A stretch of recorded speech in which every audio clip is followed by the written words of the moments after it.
கர்த்தருக்குள் அன்புள்ள சகோதர சகோதரிகளே, ஆண்டவர் இயேசு கிறிஸ்து நாமத்தினாலே உங்களை அன்போடு வாழ்த்தி வரவேற்கிறேன். ஒரு வசனத்தை வாசிக்கலாம். சங்கீத புஸ்தகத்தில் 35வது சங்கீதம் 13வது வசனம். உபவாசத்தால் என் ஆத்துமாவை உபத்திரவப்படுத்தினேன், என் ஜெபமும் என் மடியிலே திரும்பி வந்தது. அப்படின்னா என்னது? வாபஸ் வந்துருச்சு.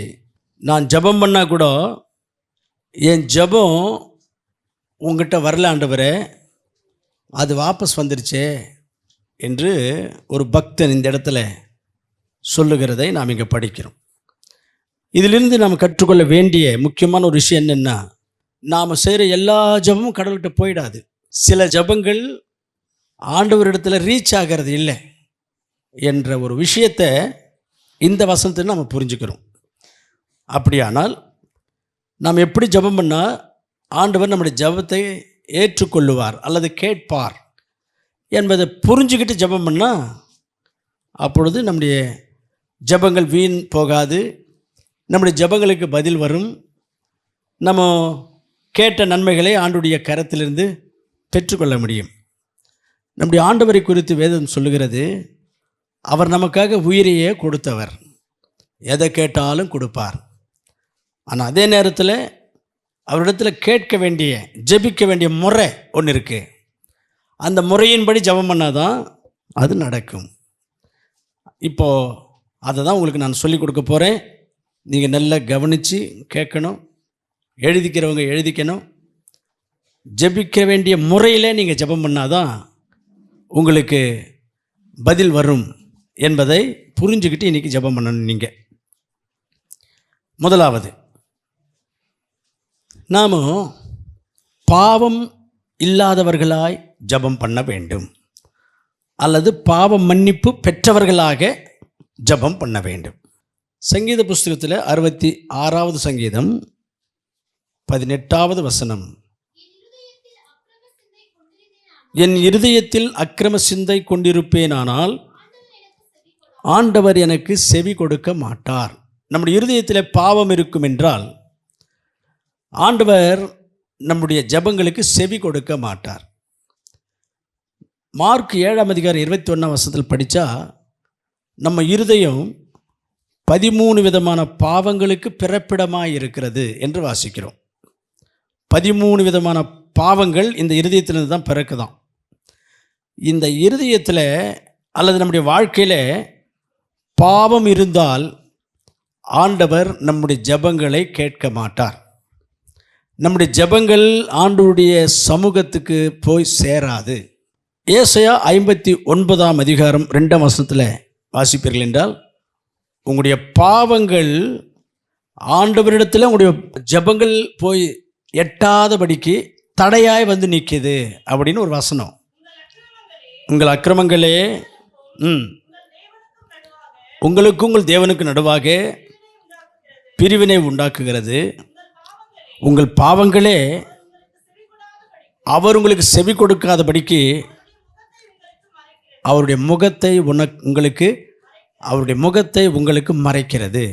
அப்படியானால் நம்முடைய வாழ்க்கையில், நம்முடைய சிந்தையில், நம்முடைய பழக்க வழக்கங்களில் பாவம் இருக்கும் என்றால் ஆண்டவர் நம்முடைய ஜெபங்களை கேட்க மாட்டார் என்ற ஒரு சத்தியத்தை நீங்கள் இன்றைக்கி புரிஞ்சுக்கணும். இப்போ பாவம் மன்னிப்பு பெற்று அல்லது பாவங்களை ஆண்டவத்தில் அறிக்கை செய்து மன்னிப்பு கேட்டு, இனி அந்த பாவங்களை நான் செய்ய மாட்டேன், நான் பார்க்க மாட்டேன், நான் பேச மாட்டேன், நான் சிந்திக்க மாட்டேன், அந்த பாவழிகளில் இனி நான் போக மாட்டேன், ஆண்டவரே என்னை மன்னிச்சிருங்க, என் ஜெபத்தை கேட்டு எனக்கு உதவி செய்யுங்க அப்படின்னு ஜெபம் பண்ணால் இரக்கம் பெறுவோம்.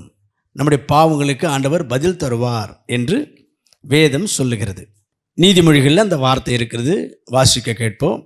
நீதிமொழிகள் 28:13. தன் பாவங்களை மறைக்கிறவன் வாழ்வடைய மாட்டான், அவைகளை அறிக்கை செய்து விட்டுவிட்டால் இரக்கம் பெறுவான்.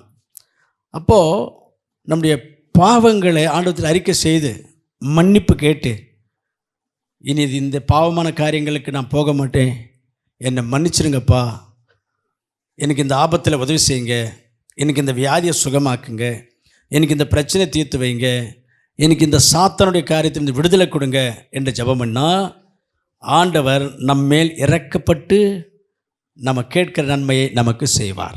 அல்லேலூயா. அப்போது முதலாவது விஷயம் என்ன? ஆண்டவரிடத்தில் ஜெபம் பண்ண வந்திருக்கிற நமக்கு பாவம் இருக்கக்கூடாது. நம்முடைய வாழ்க்கையில் பாவம் இருக்கக்கூடாது. பாவம் இல்லாமல் ஜெபம் பண்ண வேண்டும். ஒரு வேலை ஏதாகிலும் நம்ம பாவம் செஞ்சிட்டோம் அப்படின்னு நம்ம ஞாபகத்தில் இருந்தால், பரிசுத்தாவியை நம்ம உணர்த்தினா, நம்ம மனசாட்சி நம்மை உறுத்தும் என்றால் இப்பொழுதே ஆண்டவரிடத்தில் அறிக்கை செய்யலாம்.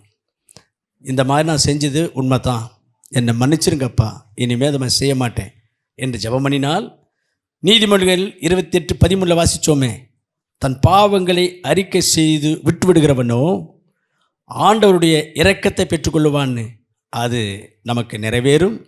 நம்மேல் ஆண்டவர் இரக்கம் காண்பித்து நம்ம செய்கிற ஜெபங்களுக்கு பதில் தருவார். இது முதலாவது விஷயம். இரண்டாவதாக, ஆண்டவரிடத்தில் நம்ம செய்ய போகிற ஜெபத்தில் சந்தேகப்படக்கூடாது. அதாவது டவுட்ஃபுல்லாக ஆண்டவரிடத்தில் வேண்டிக்கக்கூடாது. சந்தேகத்தோடு, அதாவது ஜெபம் பண்ணிட்டோமே அது நடக்குமா நடக்காதா, கிடைக்குமா கிடைக்காதா என்கிற சந்தேகமெல்லாம் இருக்கக்கூடாது. சந்தேகத்தோடு ஜெபம் பண்ணால் நம்முடைய ஜெபங்களுக்கு ஆண்டவர் பதில் தர மாட்டார். யாக்கோபு எழுதின புஸ்தகத்தில் 1 அதிகாரம் 6 வசனத்தில் நீங்கள் படிப்பீங்கன்னு சொன்னால் இந்த விஷயம் அங்கே இருக்குது. யாக்கோபு 1 அதிகாரம் 6வது வசனம். ஆனாலும் அதாவது 5ஆம் வசனத்திலேருந்து 8ஆம் வசனம் வரைக்கும் வாசிக்கணும். ஜெபிக்கிறவங்களை குறித்து அந்த பகுதி சொல்லுகிறது. அதில் அந்த குறிப்பாக அந்த 6வது வசனத்தை மட்டும் வாசிக்கிறோம். ஜெபம் பண்ண வந்திருக்கிறவன் எவ்வளவேனும் சந்தேகப்படாமல் விசுவாசத்தோட கடவுளிடத்தில் கேட்க கடவன். சந்தேகப்படுகிறவன் காற்றினால் அடிபட்டு இருப்பான். அப்படிப்பட்ட மனுஷன் தான் கர்த்தரிடத்தில் கேட்கிறதை பெறலாம் என்று நினையாமல் இருப்பானாக. இப்போ டவுட்ஃபுல்லாக ஜெபம் பண்ணுறவனுக்கு கடவுள் எதுனா கொடுப்பாரா என்றால் அப்படி கொடுக்க மாட்டார் என்று இங்கே வாசிக்கிறோம். அப்போ கடவுளிடத்தில் ஜெபம் பண்ண வந்திருக்கிற நாம் எதை கேட்குறோமோ அதை ஆண்டவர் நமக்கு நிச்சயமாக கொடுப்பாரு என்று விசுவாசிக்கணும். டவுட் படக்கூடாது. மத்தேயு சுவிசேஷத்தில் இதை பற்றி இயேசுசாமி சொல்கிறார். மத்தேயு சுவிசேஷம் 21ஆம் அதிகாரம் 21வது வசனத்தில் இயேசு அவர்களை நோக்கி, நீங்கள் சந்தேகப்படாமல் விசுவாசமுள்ளவர்களாக இருந்தால் இந்த அத்திமரத்துக்கு செய்ததை நீங்கள் செய்வதும் அல்லாமல் இந்த மலையை போல இருக்கிற உங்கள் பிரச்சனை எதுவாக இருந்தாலும் அதை பார்த்து நீ பெயர்ந்து போய் சமுத்திரத்தில் விழுவாயாக அப்படின்னு சொன்னால், அது மலை போல பிரச்சனையாக இருந்தாலும் மலை போல பிரச்சனையாக இருந்தாலும் சந்தேகப்படாமல் விசுவாசத்தோடு நீங்கள் பிரச்சனையை பார்த்து, ஒரு மலை போல எனக்கு முன்பாக நிற்கிற பிரச்சனையே இயேசு கிறிஸ்துவின் நாமத்தில் நீ பெயர்ந்து போ, நீ விலகிப்போ என்று ஜெபம் பண்ணுவாயானால் விலகிடும், அப்படியே ஆகும் என்று இயேசுசாமி நமக்கு சொல்லுகிறார். இது இயேசுசாமி நமக்கு சொல்லுகிற அல்லது நமக்கு கொடுக்கிற ஒரு அற்புதமான ஒரு வாக்கு தத்துவம். இது ஒரு வாக்குறுதி, ப்ராமிஸ். நீங்கள் சந்தேகப்படாமல் இப்பேற்பட்ட பிரச்சனையாக இருந்தாலும், அது ஒரு மலை போல இருந்தாலும், அது உங்களுடைய வழியிலிருந்து உங்கள் வாழ்க்கையிலிருந்து விலகி போகத்தக்கதாக ஜெபம் பண்ணுங்க, விசுவாசத்தோடு ஜெபம் பண்ணுங்க, அது விலகி போயிடும் என்று இயேசுசாமி சொல்கிறாரு இந்த இடத்துல. இது ஒரு ப்ராமிஸ். இந்த ப்ராமிஸை நம்ம நம்பி ஜெபம் பண்ணால் நம்முடைய பிரச்சனை எதுவாக இருந்தாலும் விலகி போயிடும். டவுட் இருக்கக்கூடாது, சந்தேகம் இருக்கக்கூடாது. சந்தேகப்படாமல் நம்ம ஆண்டவரிடத்தில் ஜெபம் பண்ணணும். ஆபிரகாமை குறித்து நாம் வேதத்தில் வாசிக்கிறோம். ஆபிரகாமுக்கு ஆண்டவர் பிள்ளை பாக்கியமில்லாத சூழ்நிலையில் உனக்கு குழந்தை பாக்கியத்தை கொடுப்பேன்னு சொன்னார். வருஷங்கள் கடந்து போச்சு, பிள்ளைகளே பிறக்கலை. கடைசியில் பார்த்தீங்கன்னா ஆபிரகாமுக்கு 100 வயசு எட்டிட்டார். 100 வயசு எட்டிட்டார். ஆபிரகாமுடைய மனைவிக்கு 90 வயசு ஆயிடுச்சு. வேதம் சொல்லுகிறது ஆபிரகாமுடைய சரீரம் செத்து போய்விட்டது. ஆபிரகாமுடைய மனைவியின் கர்ப்பம் செத்து போய்விட்டது. ரோமருக்கு நிருபம் 4ஆம் அதிகாரத்தில் இதெல்லாம் இருக்குது. ஆனாலும் அங்கே என்ன இருக்குன்னு சொன்னால், ஆபிரகாம் ஆண்டவருடைய வாக்குத்தத்தங்களை உறுதியாய் நம்பினார், சந்தேகப்படவில்லை, சோர்ந்து போகவில்லை. என்ன நம்பினார்? உனக்கு பிள்ளை பாக்கியத்தை கொடுக்குறேன்னு ஆண்டவர் சொல்லிட்டார், கொடுத்துருவார். எனக்கு 100 வயசு ஆகட்டும், 150 வயசு கூட ஆகட்டும், அது பிரச்சனையே இல்லை. ஆண்டவர் குழந்தை பாக்கியத்தை கொடுக்குறேன்னு சொல்லி வாக்கு பண்ணிட்டாரு. அந்த வாக்கு அவர் நிறைவேற்றுவார் அப்படின்னு உறுதியாய் நம்பினார், விசுவாசித்தார். 100 வயசில் அவருக்கு ஒரு ஆண் குழந்தை ஆண்டவர் கொடுத்தார். அல்லேலூயா. அருமையான கர்த்தப்பிள்ளைகளே, நீங்கள் சந்தேகப்படாமல் உங்களுக்கு எந்த பிரச்சனையாக இருந்தாலும் அது விலகி போகும், இயேசு சாமி விலக்கி விடுவார் என்று விசுவாசத்தோட நம்பிக்கையோட ஜெபம் பண்ணுங்க, அது உங்களுக்கு நடக்கும் என்று மத்தேயு 21:21 இயேசு நமக்கு சொல்லியிருக்க அந்த வாக்குத்தத்தத்தை இப்பொழுது நீங்கள் நினைவு கூர்ந்து, நீங்கள் எந்த மாதிரியான பிரச்சனையோடு இங்கே வந்திருக்கிறீங்களோ தெரில, அந்த பிரச்சனையை ஜெபம் பண்ணால் இயேசு விலக்கி விடுவார் என்ற நம்பிக்கையோட விசுவாசத்தோட வேண்டிக் கொள்ளுங்க, ஜெபம் பண்ணுங்க, அது அப்படியாய் நடக்கும் என்று இயேசு சாமி சொன்ன அந்த வார்த்தையை நானும் உங்களுக்கு சொல்லுகிறேன். இப்போ ஜெபம் பண்ணும்போது அவிசுவாசம் இருக்கக்கூடாது, விசுவாசத்தோடு ஜெபம் பண்ண வேண்டும் என்பது 2வது விஷயம். இப்போ 3வது விஷயத்தை பார்க்குறோம். ஜெபம் பண்ணும்போது நாம் எப்படி ஜெபம் பண்ண வேண்டும்? 3வது விஷயம் சொல்லுகிறது, சுயநலமில்லாமல் ஜெபம் பண்ண வேண்டும். சுயநலத்தோடு ஜெபம் பண்ணக்கூடாது. பைபிளில் நம்ம வாசிப்போமானால், யோபுவை ஆண்டவர் இரட்டத்தனையாய் ஆசீர்வதித்தார் என்று யோபு 42ஆம் அதிகாரம் 10ஆம் வசனத்தில் இருக்குது. இரட்டத்தனையாக ஆசீர்வதித்தாராம். இந்த வசனத்தை வாசிக்க கேட்போம். யோபு தன்னுடைய சிநேகிதர்களுக்காக வேண்டுதல் செய்த பொழுது கர்த்தர் அவனுடைய சிறையிருப்பை மாற்றினார். யோபுடைய சூழ்நிலை நம்ம எல்லாருக்கும் தெரியும். மிகவும் பக்தியோடு வாழ்ந்தவர், கடவுளுக்கு பயந்து பக்தியோடு உத்தமமாய் வாழ்ந்தவர். அவரை ஆண்டவர் சோதிக்கணும்னு யோசிக்கிறப்போ ஆண்டவர் சில சோதனைகளை கொடுக்குறார். எந்த மாதிரி சோதனை? ஒரே நாளில் பசங்கள்லாம் செத்து போகிறாங்க, ஒரே நாளில் சொத்துக்கள் எல்லாம் சூறையாடப்படுகிறது, அதை தொடர்ந்து சர்ம வியாதி வருகிறது, ஸ்கின் ப்ராப்ளம். அந்த ஸ்கின் ப்ராப்ளமோடு கூட அவர் உட்கார்ந்து என்ன செய்வார்னு சொல்லி யோபு 2ஆம் அதிகாரம் 8ஆம் வசனத்தில் யாராவது ஒருத்தர் வாசிங்க. அவன் ஒரு ஓட்டை எடுத்து தன்னை சுரண்டி கொண்டு சாம்பலில் உட்காரணும், எந்த வேலையும் செய்ய முடியாது, அந்த மாதிரி வந்துச்சு. யோபுடைய பக்தி வாழ்க்கை குறித்து யோபு 1ஆம் அதிகாரம் 5ஆம் வசனத்தில் ஆண்டவரே பெருமையாக பேசினார். அப்படிப்பட்ட பக்திமானுக்கு இதை மாதிரியான ஒரு சூழ்நிலை ஏற்பட்டுச்சு. கவனிக்கணும், அந்த சூழ்நிலையிலேயும் யோபு தன்னுடைய நண்பர்களுக்காக தன்னுடைய எல்லா நண்பர்களுக்காக ஜெபம் பண்ணிட்டு இருந்தாராம். அதாவது சுயநலமாக இல்லை, ஆண்டவரை கேள்வி கேட்கல, அவருக்கு ஏற்பட்டிருக்கிற அந்த வேதனைகளும் வியாதிகளும் துன்பங்களையும் நினச்சி சோர்ந்து போகலை, ஜெபம் பண்ணிட்டு இருக்கிறாரு. தனக்காக மட்டுமல்ல, எல்லாருக்காக ஜெபம் பண்ணிட்டு இருக்கிறார். இப்படியாக அவர் சுயநலம் இல்லாமல் எல்லாருக்காக ஜெபம் பண்ணுறவராக இருந்தார். ஆண்டவர் 2 அத்தனையாய் யோபை ஆஸ்வதிக்கும் போது அதை ஒரு காரணமாக சொல்லுகிறார். பாருங்க, 42ஆம் அதிகாரத்தில் 10ஆவது வசனத்தில் யோபு தன் சிநேகிதர்களுக்காகலாம் ஜெபம் பண்ணிட்டு இருந்தாராம். கர்த்தர் அவனுடைய சிறையிருப்பை மாற்றினார். சிறையிருப்பு என்றால் அவருடைய வேதனைகளை மாற்றினார். யோபுக்கும் அதுக்கு முன்னே இருந்த எல்லாவற்றையும் பார்க்கிலும் 2 அத்தனையாக ஆஸ்வதித்தார். அருமையான கர்த்தர் பிள்ளைகளே, ஜெபம் பண்ண வந்திருக்கிற நாமோ நமக்காக மட்டுமே ஜெபம் பண்ணி கொள்ளுகிற சுயநலக்காரங்களாக இருந்தால் அப்படிப்பட்ட ஜெபம் ஆண்டவருக்கு ஏற்புடையதாய் இருப்பது இல்லை.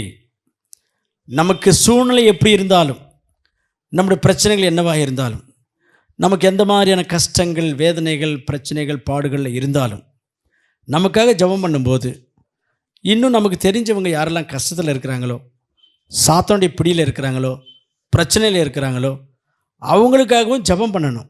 அந்த ஜெபம்தான் ஆண்டவருக்கு பிரியமான ஒரு ஜெபமாக இருக்கிறது. யோபை 2 மடங்காக ஆஸ்வதிக்க இது ஒரு முக்கியமான காரணம் என்பதை நாம் இங்கே புரிஞ்சுக்கணும்.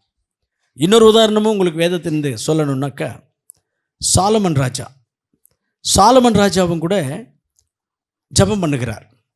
1 ராஜாக்கள் 3ஆம் அதிகாரத்தில் 8ஆம் வசனத்திலிருந்து 13ஆம் வசனம் வரைக்கும் அந்த ஜெபத்தில் அவர் ஆண்டவரை நோக்கி வேண்டிக் கொள்கிறார். கர்த்தாவே, என்னுடைய தகப்பனாகிய தாவீது மரித்து விட்டார். அந்த சிங்காசனத்தில் இப்போ நான் உட்கார்ந்து உம்முடைய மக்களை நான் ஆளுகை செய்ய வேண்டிய ஒரு சூழ்நிலையில் இருக்கிறேன். எனக்கு உம்முடைய ஞானத்தை கொடுங்க. உம்முடைய மக்கள் நல்ல ஒரு வளமாக இருக்கணும், நிம்மதியாக இருக்கணும், யுத்தங்கள் இல்லாமல் இருக்கணும், க்ஷேமமாக இருக்கணும். நான் உம்முடைய மக்களை அப்படியாக வழி நடத்தணும் அப்படின்னு ஜெபம் பண்ணார். அங்கே வாசிக்கிறோம், சாலமன் செய்த அந்த ஜெபம் ஆண்டவருக்கு மிகவும் உகந்த விண்ணப்பமாக இருந்துச்சான். அதனால் அந்த கீழே ஆண்டவர் சொல்லுவார், நீ தீர்காயுசு கேட்டிருக்கலாம், நீ கேட்கல. உன்னுடைய சத்துருக்களுடைய பிராணனை கேட்டிருக்கலாம், நீ கேட்கல. ஐஸ்வர்யத்தை கேட்டிருக்கலாம், நீ கேட்கல. எந்த சுயநலமும் இல்லாமல் எல்லா மக்களும் நல்லா இருக்கணும் என்கிற பரந்த மனசோடு மற்றவங்களுக்காக ஜெபம் பண்ணியிருக்கிறேன். அதனால் நீ கேட்ட ஞானத்தையும் தருகிறேன், நீ கேட்காத ஐஸ்வர்யத்தையும் கனத்தையும் மகிமையும் தருகிறேன் என்று சொன்னார். அல்லேலூயா. அப்போது நம்முடைய ஜெபங்கள் கடவுளுக்கு உகந்த ஜெபங்களாக இருக்கணும் என்றால், நமக்காகவே ஜெபம் பண்ணிட்டு சுயநலமாக இருந்தால் கடவுளுக்கு அது உகந்த ஜெபமாக இருக்கிறது இல்லை. கர்த்தர் நம்முடைய ஜெபங்களை கேட்டு அவர் மெச்சிக்கொண்டு சந்தோஷப்பட்டு நம்ம கேட்டதை விட நமக்கு அதிகமாக கொடுக்கணுன்னாக்கா நாம் எல்லாருக்காக ஜெபம் பண்ணுறவங்களா இருக்கணும், எல்லாருக்காக ஜெபம் பண்ணுறவங்களா இருக்கணும் என்கிற ஒரு விஷயத்தை புரிஞ்சுக்கோங்க. ஒருவேளை நீங்கள் இது வரைக்கும் உங்களுக்காக மட்டுமே ஜெபம் பண்ணுறவங்களா இருந்திருந்தா, உங்கள் பிரச்சனைகள், உங்கள் பாடுகள், உங்கள் துன்பங்களுக்காக மட்டுமே கடவுள்கிட்ட ஜெபம் பண்ணுறவங்களா இருந்திருந்தா, ஆண்டவரே, இனிமே என் பிரச்சனைகள் 1000 இருந்தாலும் எல்லாருக்காகவும் நான் ப்ரேயர் பண்ணுறேன், சபை மக்களுக்காக நான் ப்ரேயர் பண்ணுறேன், உலக மக்களுக்காக நான் ப்ரேயர் பண்ணுறேன், எல்லாருக்காக நான் ப்ரேயர் பண்ணுவேன் என்ற ஒரு தீர்மானத்தை ஆண்டவரிடத்தில் சொல்லுங்கள். இனிமேல் அப்படிப்பட்ட ஜெபங்களை செய்யுங்க. உங்களுடைய சிறையிருப்பை கர்த்தர் மாற்றுவார். நீங்கள் எதிர்பார்க்காத விதத்தில் உங்களை ஆஸ்வதிப்பார். அல்லேலூயா. 4ஆவதாக, ஆண்டவரிடத்தில் ஜெபம் பண்ண வந்திருக்கிற நாமும் எப்படி ஜெபம் பண்ணணும்னு சொன்னால், கடவுள் நம்ம இடத்துல பேசும்பொழுது இருதயத்தை கடினப்படுத்தி கொள்ளாமல் இருந்து ஜெபம் பண்ணுறவங்களாக இருக்கணும். ஆண்டவர் நம்மோடு பேசியும் கூட அந்த வார்த்தைகளுக்கு கீழ்ப்படியாமல், ஆண்டவருடைய வார்த்தைகளை மதிக்காமல், இந்த காதில் வாங்கி இந்த காதில் விட்டுட்டு கஷ்டம் வரும்போது மட்டும் கர்த்தாவே, ஆண்டவரே என்று ஜெபம் பண்ணுறவங்களாக இருந்தால் நம்முடைய ஜெபங்களை கர்த்தர் கேட்க மாட்டார். இப்போ வாசிக்கலாம் அந்த வசனத்தை. சகரியா தீர்க்கதரிசியின் புஸ்தகம் 7ஆம் அதிகாரம் 12ஆம் வசனம் 13ஆவது வசனம். வேதத்தையும் சேனைகளின் கர்த்தர் தம்முடைய ஆவியின் மூலமாய் சொல்லுகிற செய்திகளை கொண்டு வார்த்தைகளையும் கேளாதபடிக்கு தங்களுடைய இருதயத்தை வைராக்கியமாக்கினார்கள் என்றால் என்ன? கடினமாக்கி கொண்டாங்க. they made their hearts hard. ஆகையால் ஆண்டவருடைய கோபம் அவர்கள் மேல் வருகிறது. நான் கூப்பிட்ட பொழுது அவர்கள் எப்படி கேளாமல் போனாங்களோ, அவங்க இருதயத்தை கடினப்படுத்திக்கினாங்களோ, அதே போல் அவங்க கூப்பிடும்போது நானும் அவங்க ஜெபத்தை கேட்க மாட்டேன்றார்.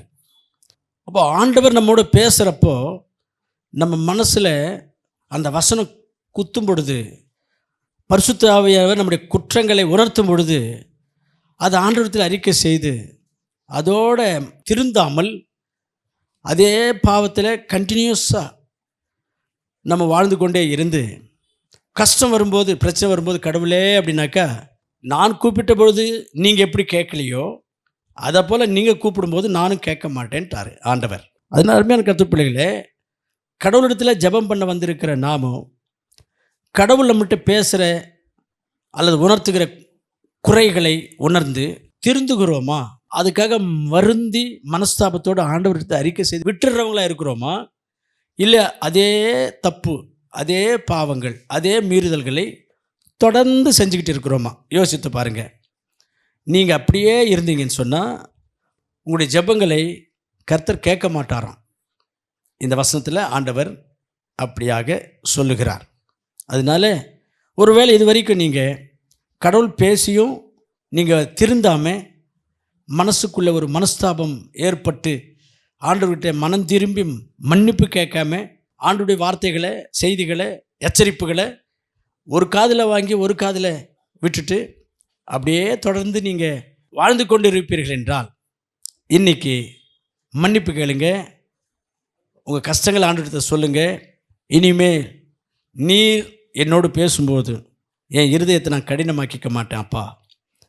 எந்தெந்த குறை, குற்றம், பாவம் என்கிட்ட இருக்கோ, என்னென்ன பலவீனம், மீறுதல் என்கிட்ட இருக்கோ, நீங்கள் உம்முடைய ஆவியானவர் மூலமாக, உம்முடைய வேத வசனங்கள் மூலமாக, உம்முடைய ஊழியக்காரர்கள் மூலமாக எப்பெல்லாம் என்னை உணர்த்துவீங்களோ அப்போ நான் திருந்துவேன், நான் மனஸ்தாபத்தோடு அதை விட்டு விலகுவேன் என்று சொல்லி ஆண்டவரிடத்தில் சொல்லுங்க, ஜெபம் பண்ணுங்க. கர்த்தர் உங்களுடைய ஜெபங்களுக்கு பதில் தருவார். 5வது குறிப்பு, எதை குறித்தும் கவலைப்படாமல் ஜெபம் பண்ணணுமா? எதை குறித்தும் கவலைப்படக்கூடாதான். பிலிப்பியர் நிறுவம் 4:6, நீங்கள் ஒன்றுக்கும் கவலைப்படாமல் எல்லாவற்றையும் குறித்து உங்கள் விண்ணப்பங்களை ஸ்தோத்திரத்தோடு கூடிய ஜெபத்தினாலும் வேண்டுதலினாலும் தேவனுக்கு தெரியப்படுத்துங்கள். எதை குறித்தும் கவலைப்படாதீங்க. ஜெபம் பண்ணுறதுக்கு வந்திருக்கிறவங்க எதை குறித்தும் கவலைப்படாமல், எதை குறித்தும் கவலைப்படாமல் ஆண்டவருக்கு ஜெபத்தில் தெரியப்படுத்தி விண்ணப்பித்து ஜெபம் பண்ணணுமா? அதுதான் நம்ம செய்ய வேண்டியது. நாமும் ஆண்டவர்கிட்ட ஜெபம் பண்ணுறது நம்ம பண்ணுறோம். கவலைகள், கஷ்டங்கள், பிரச்சனைகள்லாம் சொல்கிறோம். ஆனாலும் அதே கவலையோடு, அதே பிரச்சனையோடு மனசை பாரப்படுத்திக்கிறோம். தேவையில்லை. ஆண்டவராக இயேசு கிறிஸ்து சொல்லும்போது என்ன சொன்னார்னா, அந்நியர்கள் கவலைப்படுவார்கள், நீங்கள் என்னுடைய பிள்ளைகள், நீங்கள் கவலைப்படக்கூடாது என்று சொல்லியிருக்கிறார். மத்திய சுவிசேஷத்தில் 6ஆம் அதிகாரத்தில் 32ஆம் வசனத்தில் சொல்லியிருக்கிறார்கள். இவைகளெல்லாம் அஞ்ஞானிகள், புறஜாதி மக்கள் நாடி தேடுகிறார்கள், இவைகளெல்லாம் உங்களுக்கு வேண்டியவைகள் என்று உங்களுடைய பரமபிதா அறிந்திருக்கிறார். நீங்கள் ஆண்டவருடைய பிள்ளைகள், உங்கள் பிதாவாகிய தேவனுக்கு உங்களுக்கு என்னென்ன தேவையோ அதெல்லாம் அவருக்கு தெரியும். புறஜாதி மக்கள் கவலைப்படுவாங்க, அதுக்காக அவங்க அலைவாங்க, திரிவாங்க, நாடி தேடி ஓடுவாங்க. நீங்கள் கவலைப்படக்கூடாது, நீங்கள் கடவுள் பிள்ளைகள் என்று இயேசு கிறிஸ்து இந்த வசனத்தின் மூலமாய் நமக்கு சொல்லுகிறார். பேதுரு 1 பேதுரு 5ஆம் அதிகாரம் 7ஆம் வசனத்தில் அவர் எழுதின அந்த நிருபத்தில் கர்த்தர் உங்களுக்காக கவலைப்படுகிறவராக இருக்கிறார், அதனால் நீங்கள் உங்கள் கவலைகளெல்லாம் அவர் மேலே போட்டுருங்க என்று சொல்லுகிறார். அதனால் அருமையான கர்த்தர் பிள்ளைகளே, கர்த்தருடைய சமூகத்தில் ஜெபம் பண்ண வந்திருக்கிற நீங்கள் எந்த கவலையோடு வந்திருந்தாலும் அந்த கவலைகளை கர்த்தர் மேல் வைத்து விடுங்கள். 1 பேதுரு 5:7 படி கர்த்தர் மேல் வைத்து விட்டு கர்த்தர் பார்த்து கொள்ளுவார்.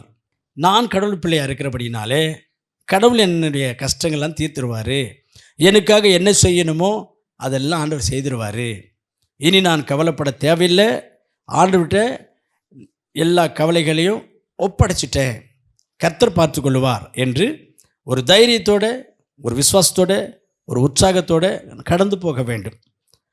நம்முடைய கவலைகளை நாம் ஜெபம் பண்ணின பின்பும் நாமளே மனசில் வச்சுக்கிட்டு மன அழுத்தத்தோடு, வேதனையோடு வாழக்கூடாது. ஆண்டவர்கிட்ட ஜெபம் பண்ண வந்திருக்கிற நீங்கள் எப்படி ஜெபம் பண்ணணும் என்றால், 6வதாக சோர்ந்து போகாமல் ஜெபம் பண்ண வேண்டும் என்றும் இயேசு கிறிஸ்து நமக்கு சொல்லுகிறார். சோர்ந்து போகாமல் ஜெபம் பண்ணணுமா? லூக்கா சுவிசேஷம் 18ஆம் அதிகாரம் 1ஆம் வசனத்தில் இதை ஆண்டவர் இயேசு கிறிஸ்து சொல்லுகிறார். சோர்ந்து போகாமல் எப்பொழுதும் ஜெபம் பண்ண வேண்டும் என்று அங்கே ஒரு உவமையை சொல்லுகிறார். கர்த்தருடைய பிள்ளைகளாக இருக்கிற நாம் சில நேரங்களில் நாம் செய்கிற ஜெபங்களுக்கு உடனே பதில் கிடைக்குது. சில நேரங்களில் கொஞ்சம் தாமதமாகுது. இன்னும் சில நேரங்களில் அதிகமாகவே தாமதமாகுது. அந்த மாதிரி நேரத்தில் தான் நமக்கு சோர்வு வரும். அந்த மாதிரி நேரத்தில் தான் நீங்கள் சோர்ந்து போகாமல் ஜெபம் பண்ணிக்கிட்டே இருக்கணும் என்று இந்த லூக்கா 18ஆம் அதிகாரம் 1ஆம் வசனத்தில் ஆண்டவர் இயேசு கிறிஸ்து நமக்கு சொல்லுகிறார். அதை இன்னும் ஆழமாய் நம்முடைய உள்ளத்தில் பதித்து கொள்ளத்தக்கதாக ஒரு உவமையையும் அந்த இடத்துல சொல்லுகிறார். அருமையான கர்த்தருடைய பிள்ளைகளே, நீங்கள் கூட எத்தனையோ நாட்களாக ஏதோ ஒரு குறிப்பிட்ட விஷயத்துக்காக ஜெபம் பண்ணிக்கிட்டே வந்திருப்பீங்க. இன்னும் கூட அதுக்கு ரிசல்ட் வரலைன்னா அப்போவும் சோர்ந்து போகக்கூடாது. இங்கிலீஷில் ஒரு வார்த்தை இருக்கிறது, டிலே இஸ் நாட் டினேயல். அப்படின்னா நீங்கள் ஜெபம் பண்ணி இன்னும் பதில் வராமல் தாமதமாகிக்கொண்டே இருக்குதுன்னாக்கா அது ஆண்டவர் தவிர்த்துட்டாரு என்ற அர்த்தம் இல்லை. அதில் ஒரு காரணம் இருக்கும், அதில் ஒரு மகிமை இருக்கும், சில நேரங்களில் அதில் ஒரு அற்புதம் இருக்கும். அது மாதிரி நிறைய அற்புதங்கள் நடந்திருக்கு நம்ம சபையாக இருக்குது. ரொம்ப நாளாக ஜெபம் பண்ணி கிடைக்காம அதுக்கப்புறம் ரொம்ப லேட்டாக அவங்க விண்ணப்பத்துக்கு பதில் வருது. ஆச்சரியமான பதிலாக இருக்குது, ஆச்சரியமான விஷயமாக இருக்குது. அப்படிப்பட்ட உதாரணங்கள் நம்ம சபையிலேருந்து நிறைய சொல்ல முடியும். அதனால் ரொம்ப கர்த்தருடைய பிள்ளைகளே, நீங்கள் ஜெபம் பண்ணும் பொழுது உங்களுடைய ஜெபங்களுக்கு பதில் வர்றதுக்கு தாமதமாகி கொண்டிருக்கிறதா சோர்ந்து போகக்கூடாது. கர்த்தர் எனக்காக உயிரை கொடுத்தவர், எல்லாம் தருவார். அவருடைய சித்தத்தின்படி அவருடைய நேரத்தின்படி தருவார்.